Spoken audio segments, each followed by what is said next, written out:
নবীজি প্রথম হাসরের ময়দানে উঠেই প্রথম যে কথাটা বলবেন, ইয়া আখি জিব্রাইল, ও আমার ভাই জিব্রাইল, আইনা উম্মতি, আইনা উম্মতি, আইনা উম্মতি, আইনা উম্মতি, আইনা উম্মতি।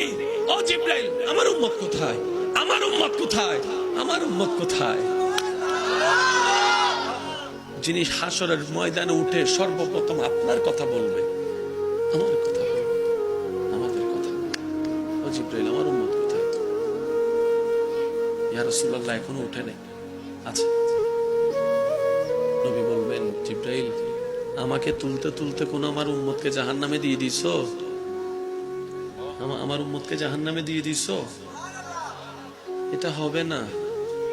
আমি মুস্তাফা, আমার উম্মত ছাড়া জান্নাতে যাব না, জান্নাতে যাব না, জান্নাতে যাব না।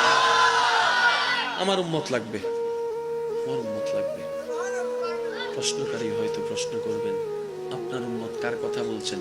আবু বকর সিদ্দিকের কথা, ওমর ফারুকের কথা, উসমান গনির কথা, মৌলা আলীর কথা, মা ফাতিমার কথা, হাসান ও হুসাইনের কথা?